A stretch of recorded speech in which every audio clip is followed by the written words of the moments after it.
أعوذ بالله من الشيطان الرجيم بسم الله الرحمن الرحيم الحمد لله الذي أخرج عباده من ظلمات الكفر والشرك إلى نور الإيمان والتوحيد الصلاة والسلام على من به الشفاعة العظمى وبه التخلص من حول المحشر لمن آمن بالله ورسوله أجمعين وعلى آله الطاهرين وأصحابه نجوم الهدى عدد كل حرف kutiba wa yuktabu abadal abidin wa dahharad dahirin Allahumma faqqihna fid din wa 'allimna at-ta'wil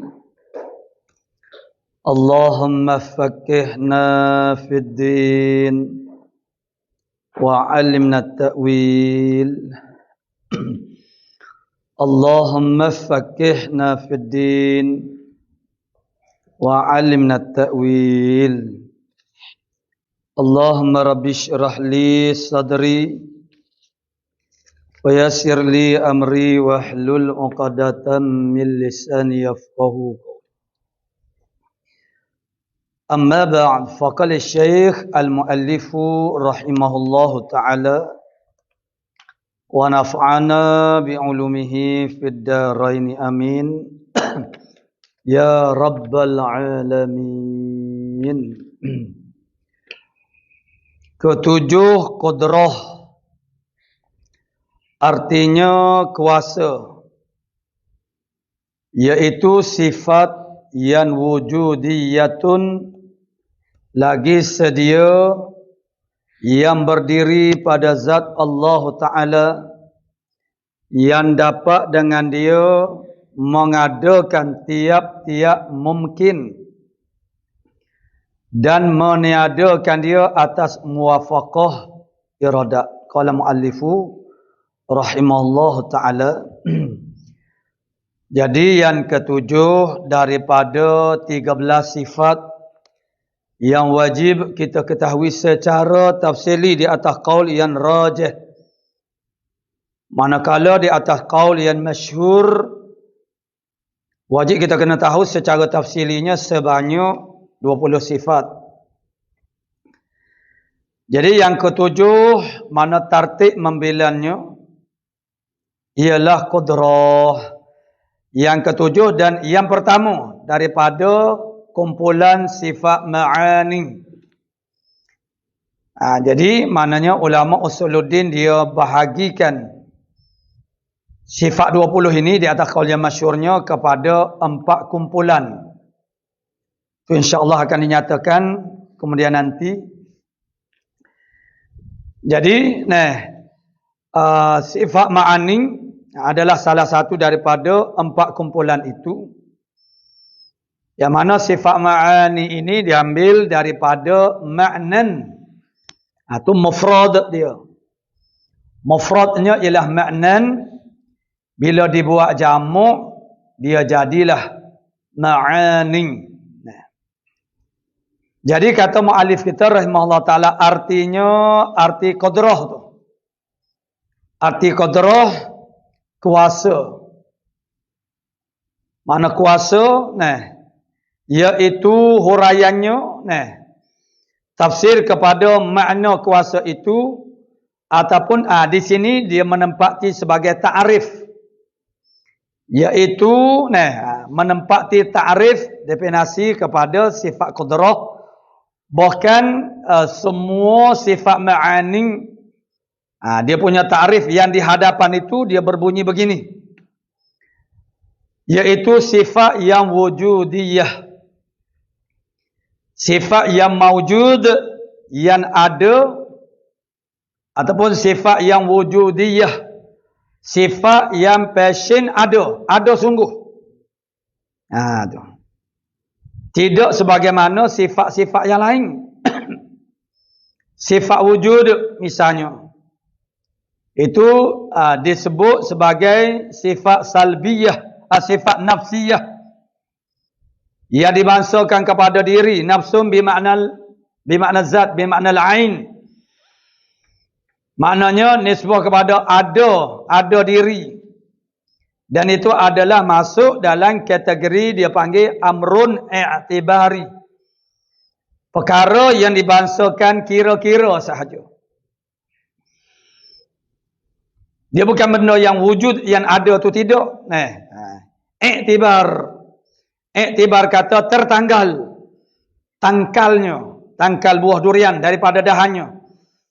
Jatuh ke bawah, nama dia luruh. Itu dia panggil amrun i'tibari. Bergerak daripada jauh kepada dekat.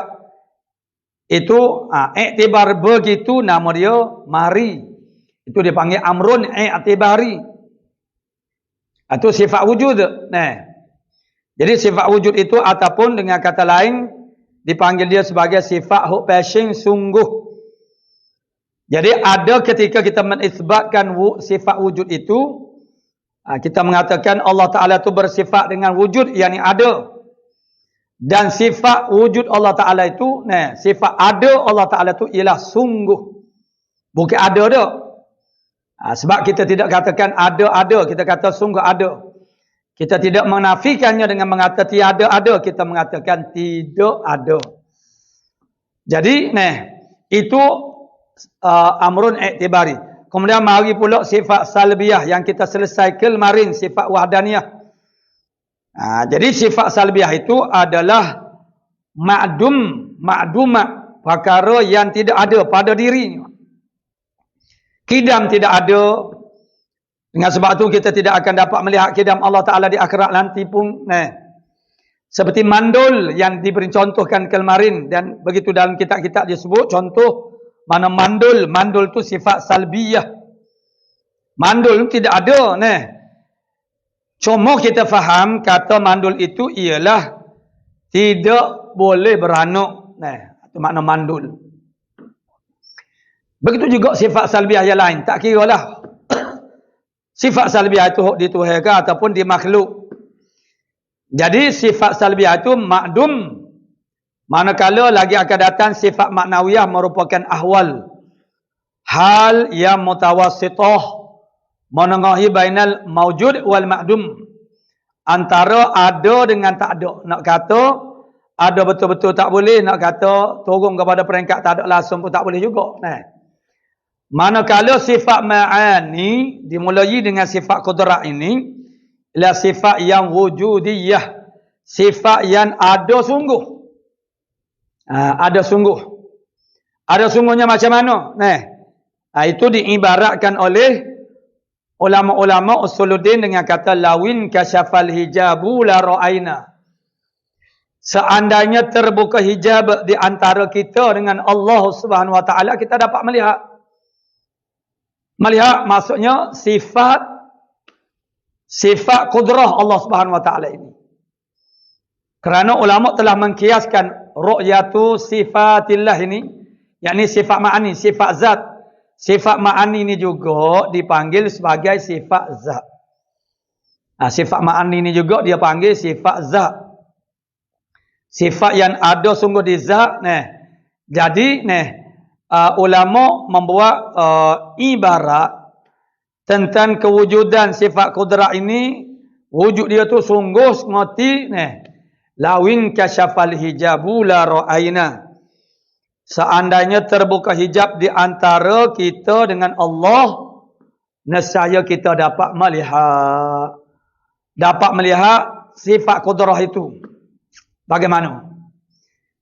Jadi ulama usuluddin mengkiaskan kita dapat melihat sifat ini ialah kepada dapat melihat zat Allah Subhanahu wa taala. Ru'yatullah itu sudah tentulah itlaq kepada melihat Allah Taala itu ialah melihat zat. Kemudian dikiaskan melihat zat Allah Taala, melihat sifat. Dan murad dianya ialah sifat ma'ani. Sebab sifat ma'ani saja makna sifat yang ada sungguh. Jadi sifat yang wujudiyah yang dikatakan oleh ulama ini, yakni ulama usuluddin, wujudiyah itu pada 3 keadaan, pada 3 perkara. Yang dikatakan wujudiyah itu ataupun maujud, ataupun kita sebut wujudiyah, itu adalah wujud yang nombor 1 sekali, sebagaimana tadi dia panggil wujud fil khariji. Wujud pada khariji, wujud kharij ni maksudnya di luar daripada zihin kita. Kadang-kadang suatu perkara tu dia wujud hanya pada zihin, pada minda kita. Zihin maknanya minda. Wujud fil khariji maknanya wujud itu di luar daripada minda kita, makna pada alam nyata, reality orang panggil. Itu dia panggil wujud fil khariji. Wujud pada alam nyata. Cuma untuk masa sekarang di dunia ini, Allah Ta'ala tidak beri kepada kita quwwah, kekuatan untuk melihatnya. Kerana Allah Ta'ala tidak menghendaki, Allah Ta'ala tidak izin kepada kita. Usahkan kita orang-orang biasa ini. Nabi Musa AS ketika meminta dengan Allah Ta'ala untuk memperlihatkan zatnya kepadanya, pun Allah Ta'ala tak izin. Tak izin dalam arti kata Allah Ta'ala tak beri quwwah, kekuatan. Sehingga Allah Ta'ala mengkaitkan kepada Nabi Musa, boleh mu nak tengok zat aku, mu tengok kepada bukit tu. Allah Ta'ala tajallikan, zahirkan kepada bukit tu hancur lebur. Nabi Musa pengsan. Nabi Musa bukan melihat zat Allah Ta'ala, tapi melihat bukit yang menanggung kepada tajalli Allah Ta'ala itu. Yang bukitnya, bukit ni, wal jibala autada. Allah Ta'ala jadikan bukit itu sebagai autad, mana paku bumi. Paku itu maksudnya benda yang begitu memantapkan kedudukan bumi ini. Namun begitu, dia pun tidak mampu untuk, tidak ada kuah, tidak ada kekuatan untuk menanggung, melihat zat Allah Subhanahu Wa Taala. Nabi Musa hanya melihat, orang panggil bukit itu, kesan daripada itu.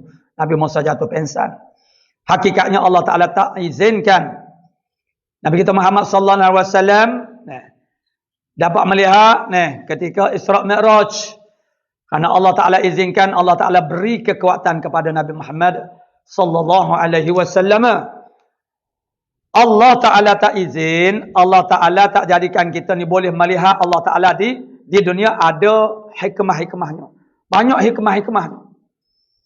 Antaranya ialah, kalaulah kita dapat melihat Allah Subhanahu Wa Ta'ala, sudah tentu kita tak boleh nak melakukan, orang panggil maknanya nak ijra'u hayatid dunya, memperlakukan kehidupan dunia. Kerana Allah Ta'ala itu dikatakan Maha Jamil, maknanya melihat Allah Ta'ala itu menyebabkan orang lain, mana orang yang melihat itu tidak mampu lagi untuk mengalih perhatiannya, pandangan kepada yang lain. Sebab nikmat yang paling, yang kemuncak di akhirat kelak ialah ru'yatullah. Bila melihat Allah Ta'ala, nikmat dalam syurga itu dia jadi kecil, dia jadi tak ada apa-apa pun, tak dapat pun tak apa. Sedaknya. Macam mana tak boleh, wa kaifiyatuhu majhulun, kaifiatnya dijahilkan. Cuma begitulah Allah Ta'ala lepas dah kepada kita segala nikmat-nikmat di atas dunia. Allah Ta'ala beri kecap, beri rasa dah. Walhal dunia ni bukan darul na'im, bukan negeri untuk bernikmat-nikmat. Bukan darul jaza, untuk balasan. Baik yang sakit, menderita, ataupun yang sedar, yang nikmat. Tapi Allah Ta'ala beri rasa dah kesakitan, kepedihan, penderitaan. Supaya kita boleh bayangkan, boleh gambarkan, boleh buat perbandingan. Untuk kita jadi rasa takut, reti rasa takut kepada neraka. Walhal azab yang wujud di atas dunia ini, tak boleh 1% pun tidak daripada keazaban di neraka kelak. Nikmat yang ada di atas dunia ini 1% pun tidak dibandingkan dengan nikmat dalam syurga. Namun dengan kita dapat dah menikmati nikmat-nikmat ini, nikmat melihat sesuatu yang cantik, itu juga mana kita bertalazzuz, bertamatu', bersedak-sedak mana dengan melihat benda yang cantik. Jadi itu bayangannya.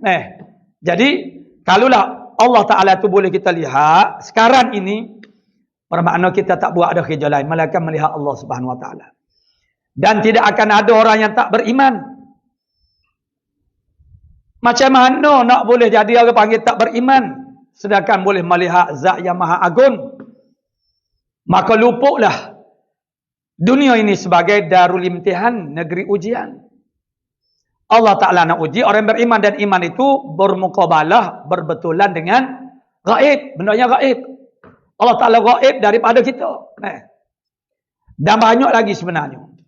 Banyak lagi orang panggil hikmah-hikmah kenapa Allah Ta'ala tidak jadikan orang panggil dunia ini tempat kita boleh melihat Allah Subhanahu Wa Ta'ala.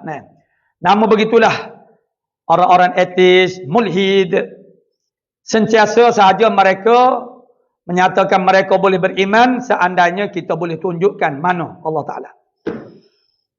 Begitu berlaku dialog seorang pendakwah dengan seorang etis. Ketika seorang pendakwah ini dia berada di tepi pantai. Lalu dia mengajak seorang etis, mulhid, mendekati seseorang, lalu mendapati dia seorang yang etis. Hasil daripada perbualan dengannya, maka dia tahulah orang ini adalah orang etis, mulhid. Lalu dia mengajak kepada Allah Subhanahu Wa Ta'ala, mengajak kepada agama Islam. Lalu dia memberikan jawapannya ringkas. Dia kata, boleh saya beriman kepada Tuhan awak. Syarat dia saja. Saya minta awak tunjuk mana Tuhan awak. Kalau saya boleh tengok Tuhan awak, saya akan beriman. Maka ini perlu kepada orang panggil kepintaran. Ya, boleh jadi tidak dapat untuk nak menariknya masuk dalam Islam. Tetapi sesuatu orang panggil persoalan sebegitu, perlu orang panggil ada suatu kepintaran untuk menjawabnya bagaimana. Jadi maknanya kata pendakwah itu baik, boleh. Saya boleh penuhi tuntutan awak itu. Tapi sebelum itu saya nak awak gali lubang di tepi pantai. Jadi lubang di pasiran pantai itu mudahlah. Gali. gali. Sampai satu kedalaman, okey, stop, berhenti. Boleh saya nak tunjuk Tuhan saya. Syaratnya awak masukkan air laut ini dalam lubang ini. Jawab itu mana? Boleh air laut yang sebegitu banyak masuk dalam lubang yang kecil ini. Lalu kata pendakwahnya, sebagaimana air laut ini yang begitu banyak nak masuk dalam lubang yang kecil ini tak mampu, begitulah juga. Allah panggil Allah Ta'ala ni makna Tuhan. Ini jawapan ini dia panggil nak handah di atas dia tu, kerana dia tu orang panggil meminta suatu perkara yang seumpama itu. Jadi dia kena ada orang-orang Islam ini di kalangan orang Islam yang mempunyai orang panggil sebagaimana yang kita sebutkan dulu, yang kita lalui dulu, yang ada mengetahui dalil tafsili. Itu hukumnya fardu kifayah.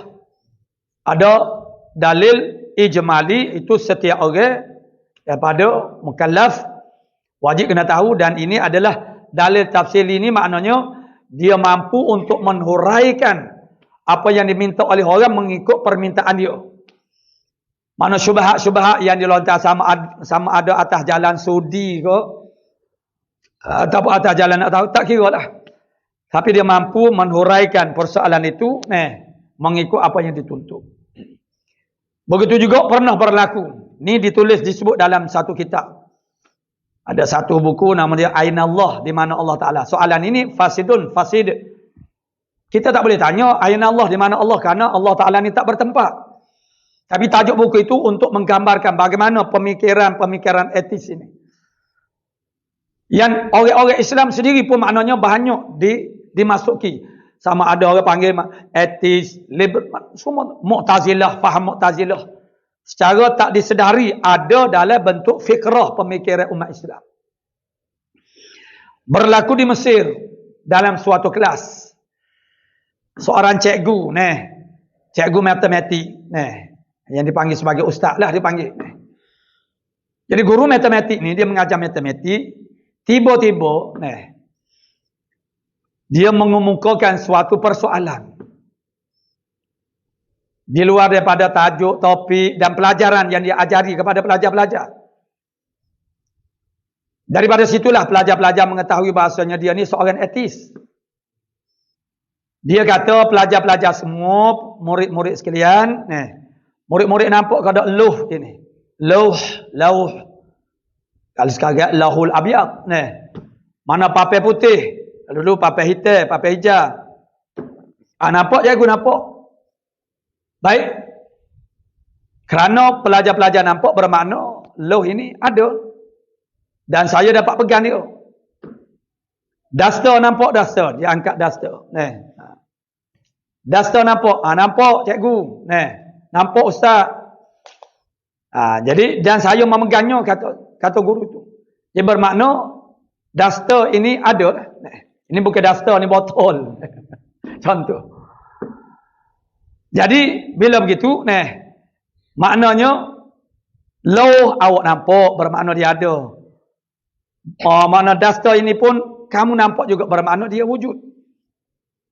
Tuhan kamu nampak ke tidak? Tak nampak. Jadi kalau kamu tak nampak Tuhan bermakna Tuhan ini tidak ada. Jadi pelajar-pelajar ni pelajar-pelajar bukan pelajar-pelajar sekolah tingkat tab, tidak sekolah rendah lah kita kan. Terkejut pelajar-pelajar.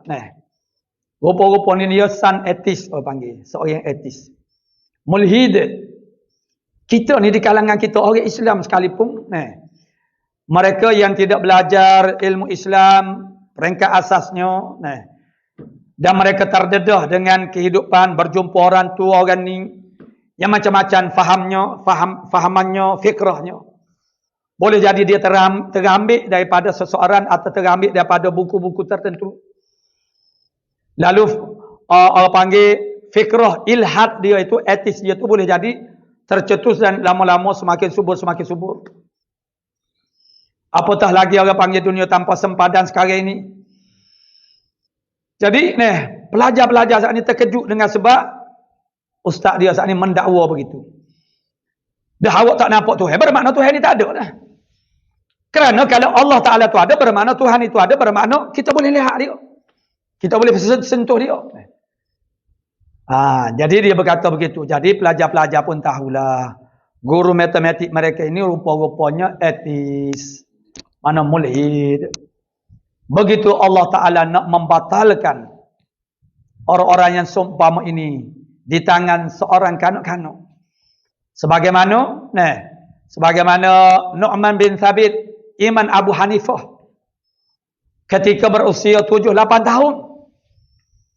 Ketika orang panggil dahri, etis juga. Mulhid, bahasa Arab panggil mulhidin. Dahri ni maknanya hebat dia tak hebatnya ialah dia mengalahkan semua ulama-ulama Islam pada masa tu. Yang hanya tinggal ialah seorang saja. Dia tanya, mana lagi ulama-ulama Islam yang hebat-hebat? Aku nak bahas dengan dia. Nak bahas bahawasanya sebenarnya tidak ada Tuhan. Tuhan tak ada. Apa dia kata ada Tuhan ni? Mana Tuhan? Jadi maknanya, sehingga kan itu ada dicerita dalam kitab-kitab Tauhid yang agak banyak sikit huraiannya seperti Darsamin, Aqidatun Najin. Sehingga kan maknanya, guru kepada Imam Abu Hanifah. Abu Hanifah ni di masa tu tak digelarkan Abu Hanifah lagi. Dia masih kanuk-kanuk, nama dia Nu'man bin Thabit. Pada satu hari dia tu berjalan lagi lalu kepada gurunya. Dia tengok tok guru dia Hamad, maknanya duk menengung. Bapa ni tok guru aku duk menengung ni. Dia tanya, tok guru bapa tok guru duk menengung, nampak jauh, tengoklah ke mana tak tahu.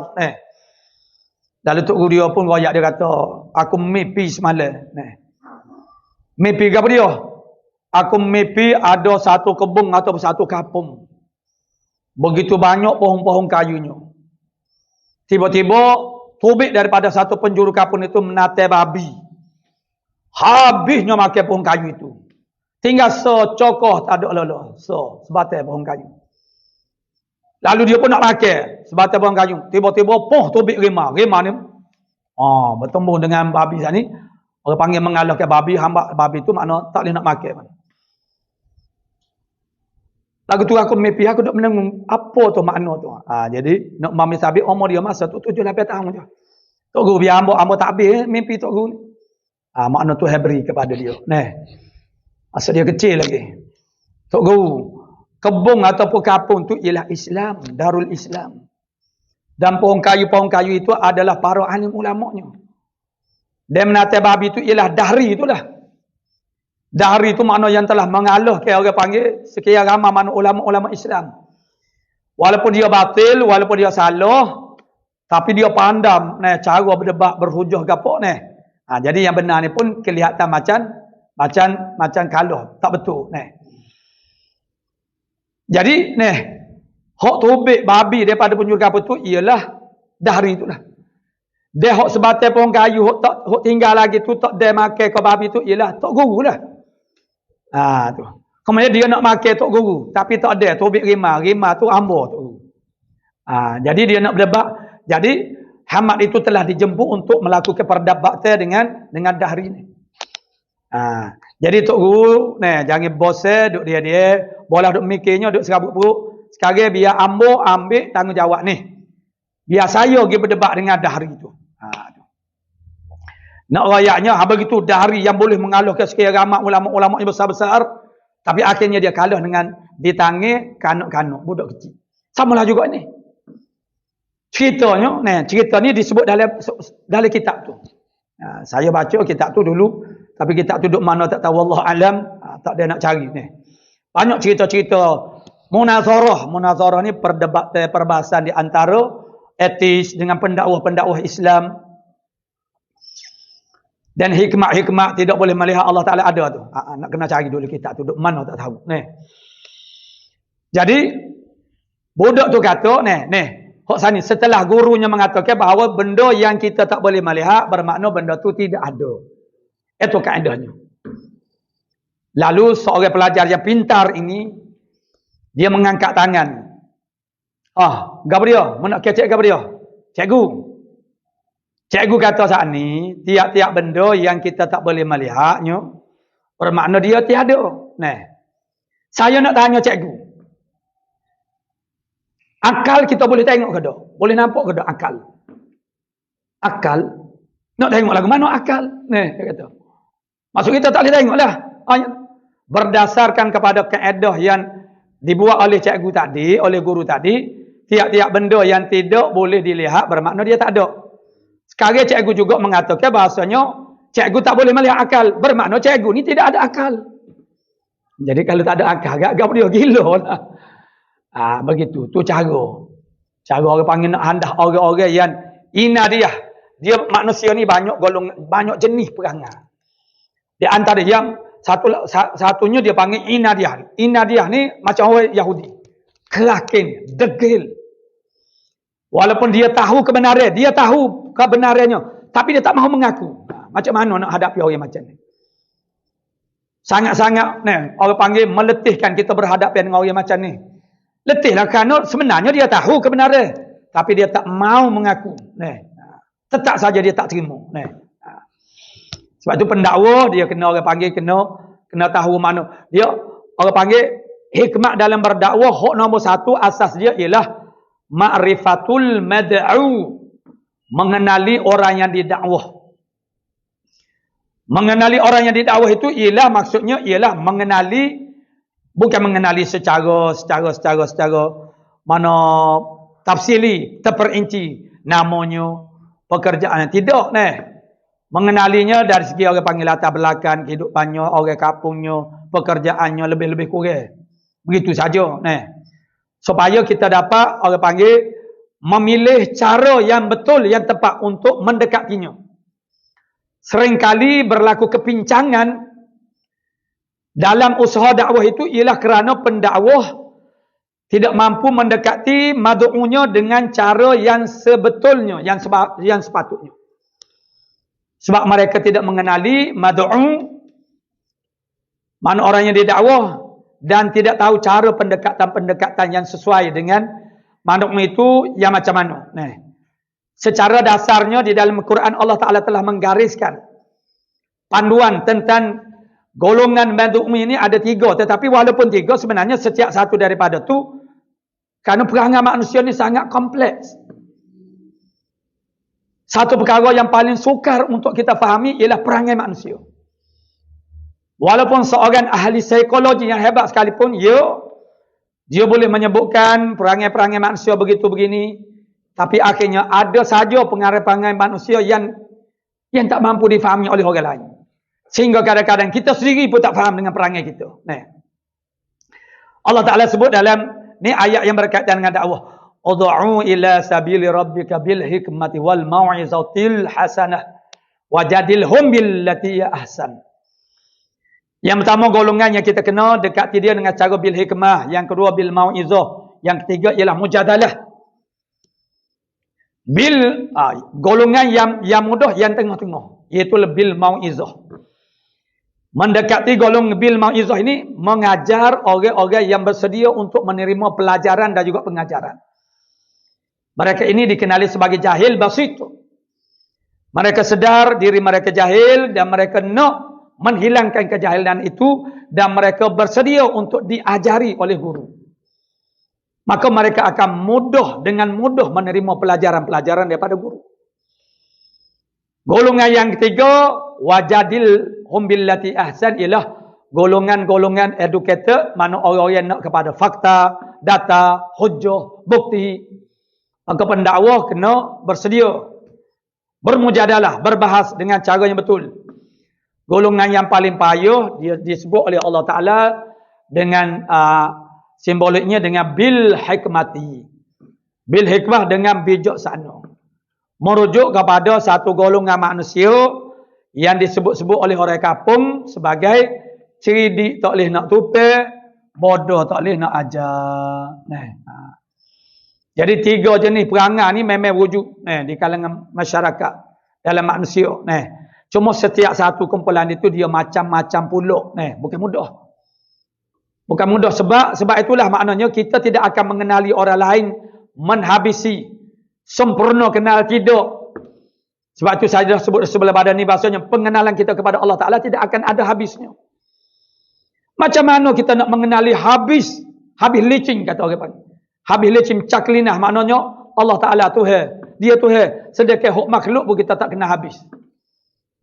Pasangan kita tak kena habis. Anak-anak kita tak kena habis. Orang tua kita tak kena habis. Orang lain tu kau jauh lagi. Kita je berasa, perasaan kita kata kita ni kenal. Oh, kita kenal luar dalam dia tu.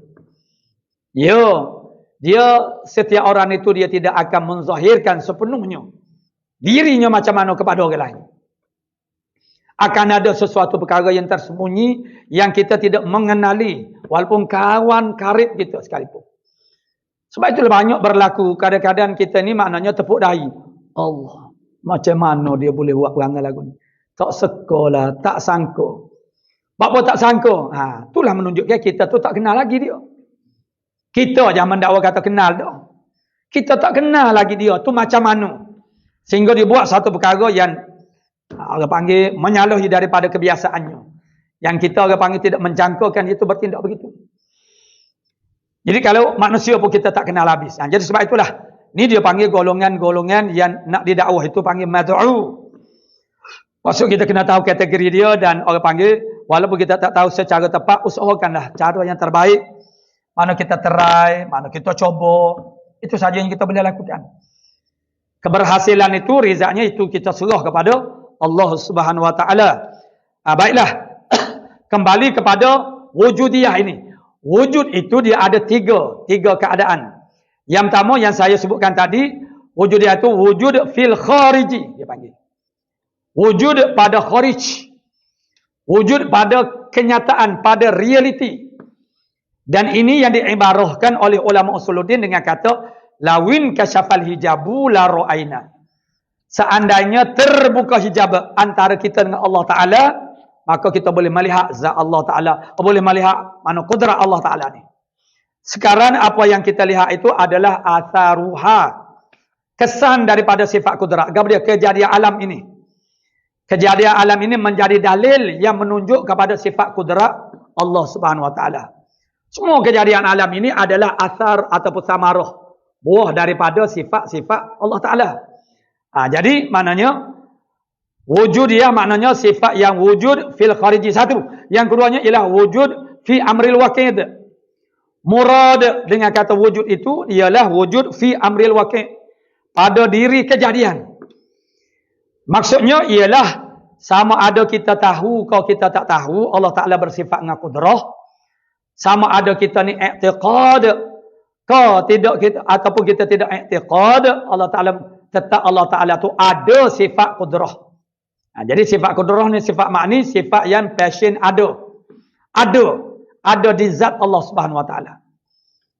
Itu dipanggil fi amril waqi', pada diri pekerjaan. Misalnya kita kata kita pandai suatu perkara. Kita pandai suatu kemahiran itu, kalau orang tak tahu kita pandai pun kita tetap pandai juga. Bukanlah seperti kita kata masuk waktu. Masuk waktu ni kita tahu kalau kita tidak tahu benda tu tetap pukul 7.40 dia tetap 7.40.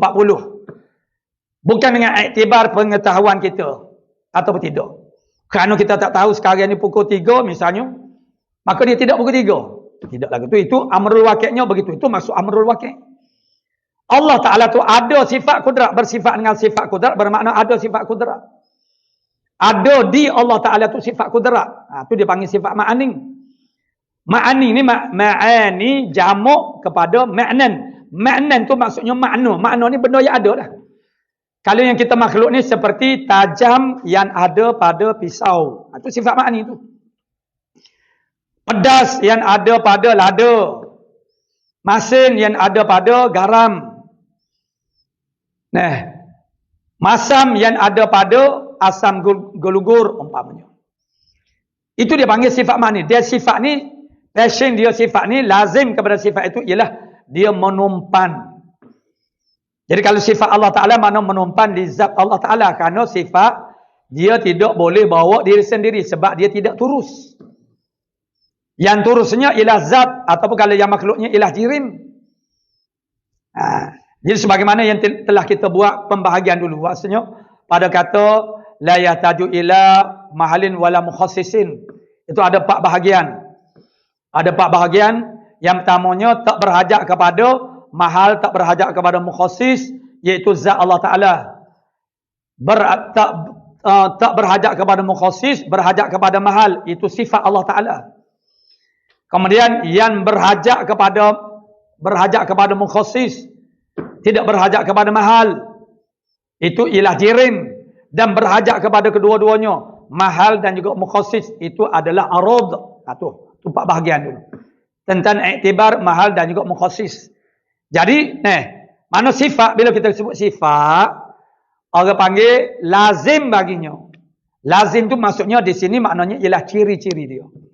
Kriteria dia ialah dia berhajat menumpan di zat. Dia kena ada qaimatun bi zatihi ta'ala. Jadi sifat manis seperti kita kata manis yang ada di gula. Manis tu dia tak boleh bercerai daripada gula tu. Melainkan kalau gula itu kita bubuh dalam air, kita kata dia larut dalam air, maka manis itu berpindah kepada jirim air pula. Maksudnya dia tak boleh berpisah daripada jirim. Manis. Dia nak wujud dengan sendirian berhak dia itu tidak boleh. Sebab dia sifat. Kalau yang makhluk ni kita panggil arad. Tajam yang ada pada pisau. Tajam itu dipanggil sifat ma'ani. Sebab itulah Mu'tazilah lagi akan datang. Mereka beriktikad bahasanya yang memberi bekas pada memutuskan tali itu bukan tabiat pisau, tetapi tajam yang ada pada pisau yang dijadikan Allah Ta'ala pada mata pisau itu. Iktikad yang tidak ada khilaf ulama bahawasanya jadi kafir. Manakala iktikad sesuatu zat itu memberi bekas dengan zatnya. Pisau dengan diri pisau itu yang memberi bekas pada memutuskan tali atau melukakan. Itu lagi akan datang. Jadi manis yang ada pada gula, manis dia tak boleh bercerai daripada jirim gula ke ataupun buah-buah ke. Jadi kalau kita pergi ke kedai untuk membeli, kita tak mau beli gula sebab gula mahal misalnya. Lalu kita nak beli manis sahaja. Jawab dia kena tempeling lah kita. Nak beli manis saja. Saya tak mau gula, saya nak sebab berat. Tak mau bawa banyak-banyak barang ni. Nak beli manis saja, nak beli tajam saja, tak wujud. Tajam itu wujud apabila kita lakukan sesuatu seperti kita mengasah mata pisau, maka terjadilah tajam itu. Maka bersifatlah mata pisau itu dengan tajam. Jadi, pedas, panas yang ada pada api, pedas yang ada pada lada. Jadi, kalau pisau itu tidak tajam, maknanya tidak ada makna itu jadi pisau. Tidak ada makna pisau itu kalau dia tidak tajam. Yang kita nak kepada pisau itu bukan diri pisau, tetapi diri tajam itu. Diri tajam itu adalah sifat. Maka dia tidak boleh bawa diri sendiri. Dia kena menumpan pada jirim atau pada zat. Dia menumpan pada zat pisau, yakni pada mata, orang panggil mata pisau. Jadi begitulah juga sifat kudrat. Sifat kudrat ini sifat yang ada di zat Allah Subhanahu Wa Taala. Jadi maknanya dia ada, dia tak boleh ada sendirian. Dia kena menumpan sebab dia tidak turus. Jadi dia ada, tapi ada dia tu kena menumpan di zat Allah Subhanahu Wa Taala. Itu yang keduanya, dia panggil ada fi amril waqi'. Ada pada diri pekerjaan. Ada pada diri pekerjaan. Maksudnya ada dia tu dengan tidak iktibar pengetahuan kita dan i'tiqad kita. Kita i'tiqad kau, kita tak i'tiqad kau, kita tahu kau, kita tak tahu kau. Tetap dia adalah wujud. Yang ketiga ialah wujud pada zihin. Pada zihin, pada minda kita, pada kenampakan akal kita. Bila dihuraikan tentang sifat kudrat ini, kita kata nampak. Nampak tak boleh nampak sifat kudrat? Bukan. Mana faham maksudnya. Itu dia panggil wujud pada zihin. Sesuatu yang kita boleh fahami dia. Yang boleh dita'akulkan akan dia, boleh dimengertikan akan dia, itu dia panggil wujud fi zihin. Wujud pada zihin. Dan jadi bila disebutkan di sini makna sifat qudrah itu ialah sifat yang wujudiyah. Mana wujudiyah itu yang pertama fil khariji, yang kedua fil amril waqi', kemudian fil zihni pada minda. Lagi pula sedia makna sedia kala.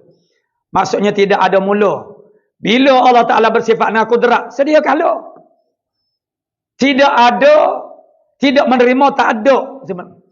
Adanya sifat kudrat Allah Ta'ala sedia seperti zatnya juga. Sedia kala. Mana tidak ada permulaan. Macam kita ni, kudrat kita ni baru ada. Kita baru ada, kudrat kita baru ada. Yang berdiri pada zat Allah Ta'ala. Yang berdiri dia terjemah. Dia bahasa Arabnya ialah qudratun itu, iaitu wahya sifatun wujudiyatun qadimatun qaimatun. Qaimatun bizatihi ta'ala. Yang berdiri dengan zat Allah Ta'ala. Yang berdiri bukan makna duk cacat duk. Berdiri makna yang ada di zat Allah Ta'ala. Itu makna qaimah. Yang berdiri, makna berdiri pada suatu maksudnya ada. Yang berdiri maksudnya yang ada lah dia tu di zat, pada zat Allah Ta'ala. Yang mana dapat, yang dapatlah dengan dia, dengan sifat kudrat ni. Yang dapatlah dengan dia, dengan sifat kudrat ini, mengadakan tiap-tiap mungkin. Yang mana dengan sifat kudrat ni dapatlah Allah Ta'ala tu mengadakan tiap-tiap mungkin. Mungkinun. Jadi sebagaimana yang telah saya sebutkan sebelum daripada ni, ada dah sebut. Tak apa kita sebut sekali lagi. Mungkin ini maksudnya yang harus adanya dan tiada. Tengok pengertian dia buat dulu. Sini tak ada. Sebab ada dah dulu disebut. Mungkin maksudnya yang harus ada dan tiadanya. Jadi kita makhluk ini panggilan kepada kita istilah.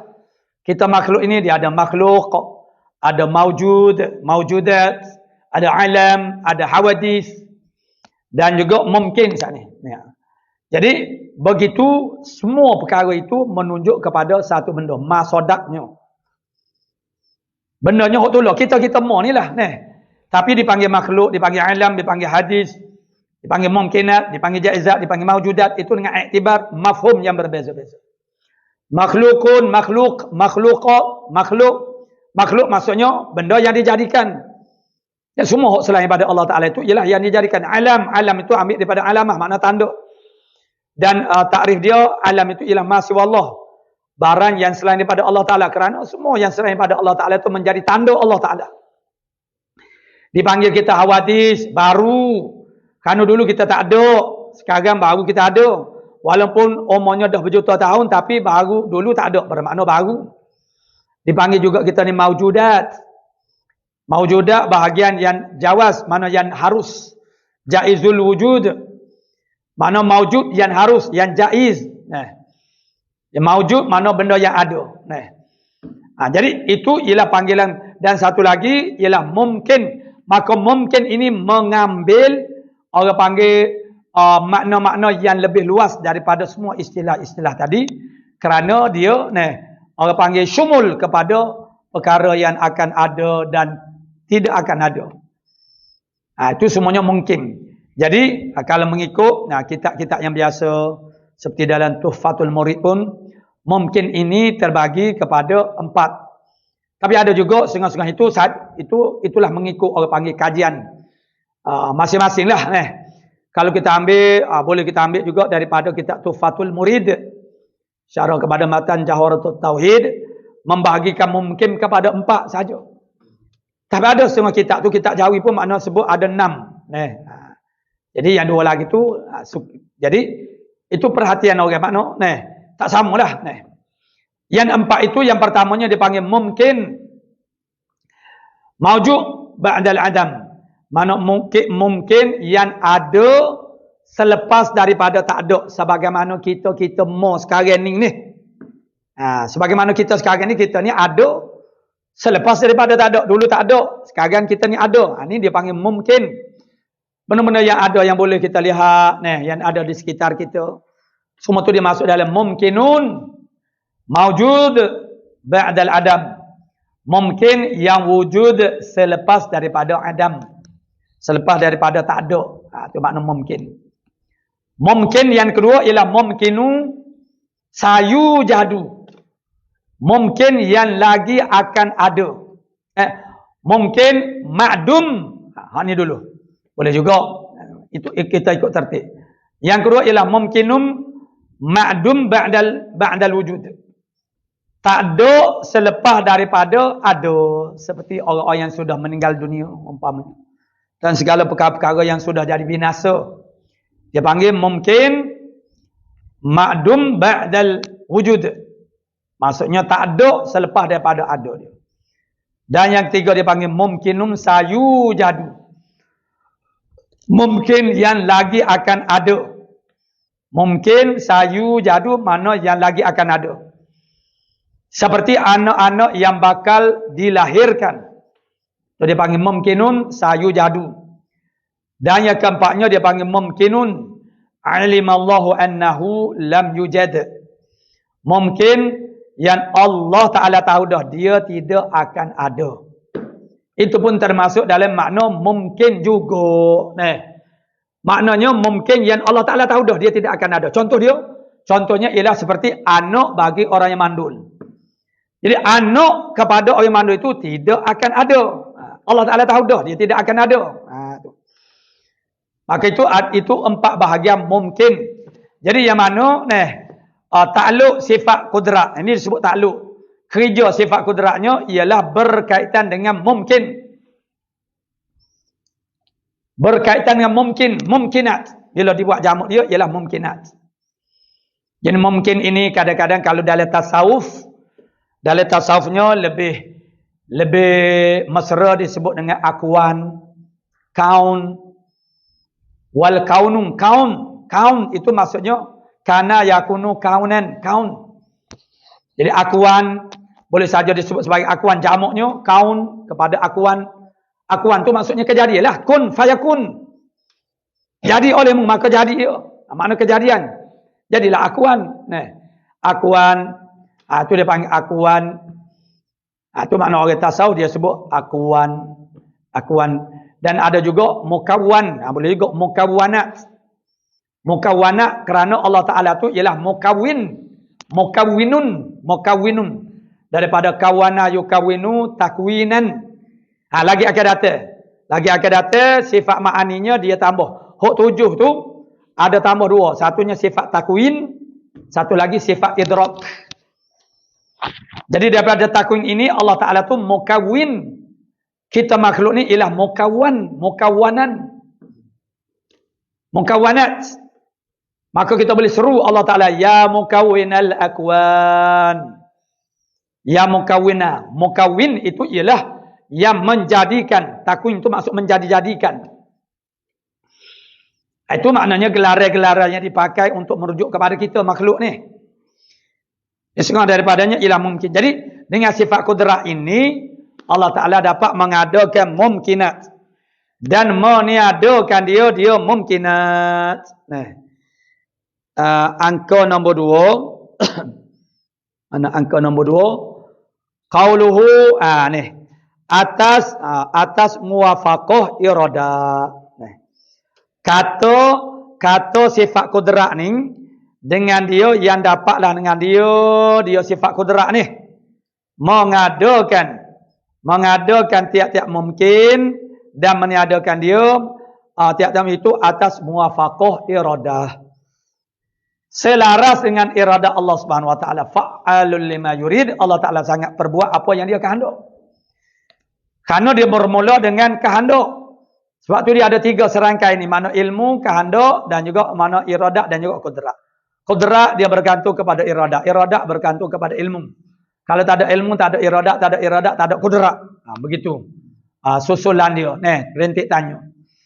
Jadi maknanya, kudrat Allah Ta'ala tu menjadikan tiap-tiap mungkin ataupun meniadakan dia itu atas muwafaqah iradah. Muwafaqah sifat iradah. Jadi ada ta'liq dia di luar itu, angka nombor 2.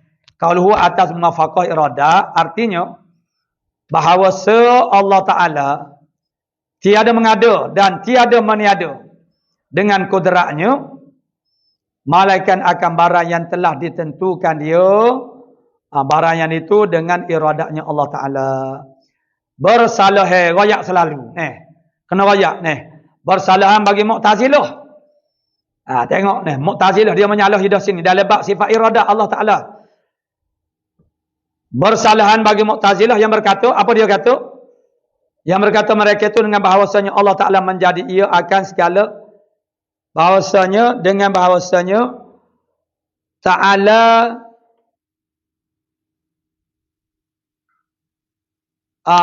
bahawasanya Ta'ala, mana Allah Ta'ala menjadi ia akan segala kejahatan dan yang keji, padahal tiada menghendaki ia akan dia. Maknanya dia kata, Mu'tazilah kata Tuhan tidak kehendak melakukan perkara yang keji. Jadi ayat yang kemarin yang kita diulang-ulangkan, wallahu khalaqakum wa ma ta'malun. Allah Ta'ala yang menjadikan kamu dan apa yang kamu kerjakan. Semua. Kullu min indillah. Semua. Min hasanatin wa sayyiatin. Dan kejahatan itu ialah daripada sisi Allah Ta'ala. Allah Ta'ala menjadikan yang baik dan yang buruk. Dan Allah Ta'ala kehendak. Sebab tidak akan berlaku satu perkara melainkan dengan kehendak Allah Ta'ala. Dan berlaku suatu perkara itu dengan menjadikan oleh Allah Ta'ala. Dia tak jadi sendiri. Tidak akan berlaku satu perkara melainkan dengan kehendak Allah Ta'ala. Dan berlaku tiap-tiap satu perkara itu ialah dengan Allah yang menjadikannya. Tidak ada satu perkara yang berlaku yang terjadi malaikat Allah Ta'ala yang menjadikannya. Dan Allah Ta'ala menjadikannya itu ialah dengan kehendaknya. Jadi kalau kata bahasanya Mu'tazilah kata Tuhan tidak kehendak, ya Allah Ta'ala menjadikan benda yang keji, tapi Tuhan tidak kehendak. Jadi maksudnya menafikan sifat kehendak Allah Ta'ala lah tu. Tuhan tidak kehendak. Apa panggil? Membawa kepada Tuhan ni lemah lah kalau tidak kehendak. Itu akan kita belajar dalam bab sifat iradah. Itu pandangan Mu'tazilah. Satu boleh tanda. Kita boleh tanda tepat-tepat dan kita catatkan, senaraikan. Maknanya fahaman-fahaman Mu'tazilah yang mengarut, yang terkeluar daripada faham Ahlus Sunnah wal Jamaah. Ni antaranya besar. Di antara mana perkara yang besar yang menyalahi oleh Mu'tazilah. Allah Ta'ala tidak berkehendak melakukan perkara yang tak baik. Karena Allah Ta'ala itu kan baik. Sebenarnya dia terambil daripada dialog ahli falsafah Yunani. Dia ada The Socrates dengan pelajarnya berkata-kata berdialog. Dia kata guru. Maknanya Allah Ta'ala itu kan baik. Ya. Jadi kalau Allah Ta'ala itu baik bermakna yang bersumber daripadanya tentulah yang baik-baik saja. Karena kalau Allah Ta'ala tidak menghendaki kejahatan. Karena kalau Allah Ta'ala menjadi sumber kepada kejahatan, Allah Ta'ala itu jahat jugalah. Nah, begitu. Itu cara memikir dia. Jadi, ialah dari satu sisinya, baguslah dia nak jaga image Tuhan lah kita kata. Tak kira Tuhan menghendaki buat benda yang tak molek. Tapi dia tak sedar. Dengan sebab itu kefasadannya akan jadi lebih. Kalau begitu, hak Tuhan kehendak ni sedikit saja sebab yang baik dengan hak jahat, banyak hak jahat. Kalau begitu, itu terlepas daripada iradah Allah Ta'ala. Apa dia iradah Allah Ta'ala? Itu lagi akan datang, kita akan belajar. Bermakna Allah Ta'ala buat tu dengan tidak kehendak. Itu fahaman ini adalah sesat, tak betul. Mana boleh lagu tu? Semua perkara yang berlaku itu ialah dengan kehendak Allah Subhanahu Wa Ta'ala.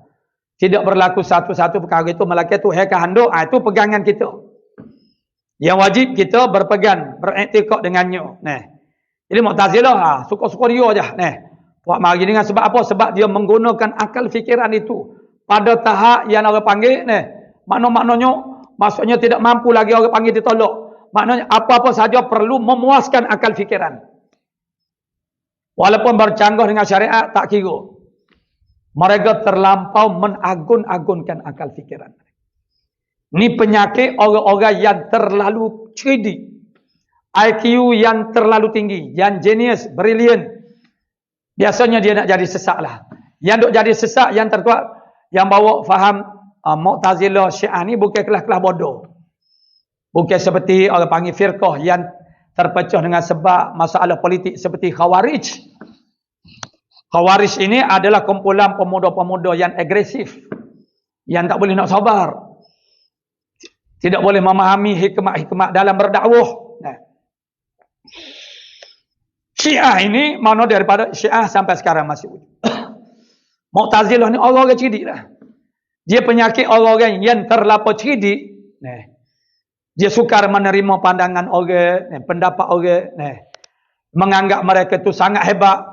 Menyanjungi diri sendiri, menagun-agunkan akal pemikiran mereka. Mereka boleh berfikir sampai kepada suatu perkara, makna boleh tembus fikir, orang lain tak boleh nak tembus fikir. Jadi mereka merasa hebat diri. Akhirnya mereka memuja akal mana. Akal mereka itu adalah Tuhan. Begitulah yang boleh dikatakan. Sebab itulah saya katakan bahawasanya orang yang zaman sekarang kalau mereka meletakkan akal fikiran itu teratas, maka mereka tak dapat mengelak daripada akan berlaku wujudnya musyabahah persamaan dengan faham-faham Mu'tazilah secara tak disedari. Jadi maknanya Allah Ta'ala mengadakan dengan kudratnya sekalian mungkin ini ataupun meniadakannya ialah dengan muwafaqah selaras dengan iradah. Jadi kalau tidak ada iradah daripada Allah, tak adalah perbuatan itu makna kudrat. Jadi kudrat Allah Ta'ala itu ialah dia bersangkut bahu, maknanya terhenti di atas iradah Allah Subhanahu Wa Ta'ala. Dan baginya, bagi sifat kudrah ini 7 ta'lu ila akhir. Wallah Subhanahu Wa Ta'ala alamu bis-shawab.